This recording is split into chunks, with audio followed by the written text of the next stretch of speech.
আসসালামু আলাইকুম, সবাই কেমন আছেন? আশা করছি সবাই খুব ভালো আছেন। তো রান্না করতে চলে আসলাম।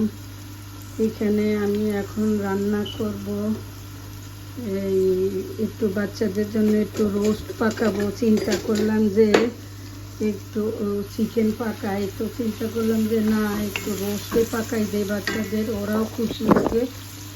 তো কালকে আমি এক দুদিন থেকে এত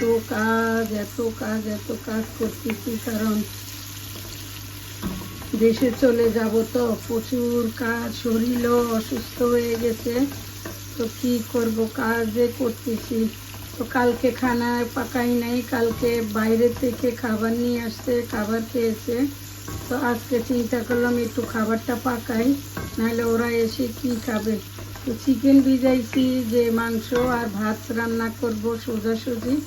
তো যে না, ওদেরকে একটু রোস্ট পোলাও পাকাই দিই, ওরাও খুশি হবে। তো এখন রোস্ট পোলাও পাকাইতেছি। আগে রোস্টটা পাকাই, পরে পোলাওটা পাকাবো।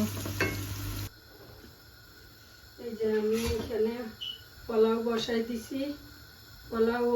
পোলাওরে ভাজি নাই, আজকে একটু অন্যরকমভাবে দিছি। গরম পানি করে গরম পানির মধ্যে চাউলটা দিয়ে দিছি, দিয়ে সব মশলা দিছি, দিয়ে ঘি দিছি। দেওয়ার পর এখন বলক আসুক, আমি এখানে লবণ দিয়ে দেই।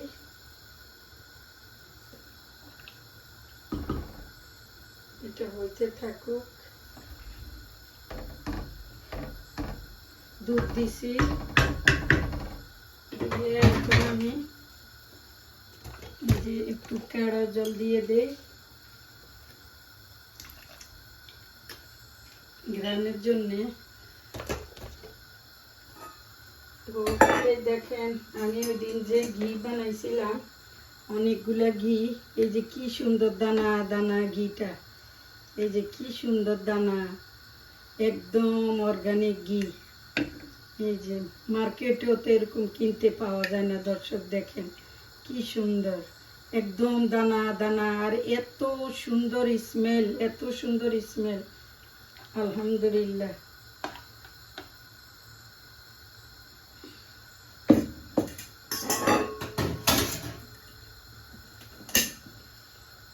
এটা আমি ঢাকনা দিয়ে দেই, হইতে থাকুক পোলাওটা। এই যে এখানে আমার রোস্ট হয়ে গেছে, অনেক সুন্দর করে রোস্ট পাকাইছি। এই যে রোস্ট, নাইস করে রোস্ট পাকাইছি, রোস্ট হয়ে গেছে। আর পোলাও দিয়ে দিছি, পোলাও হইতে থাকুক।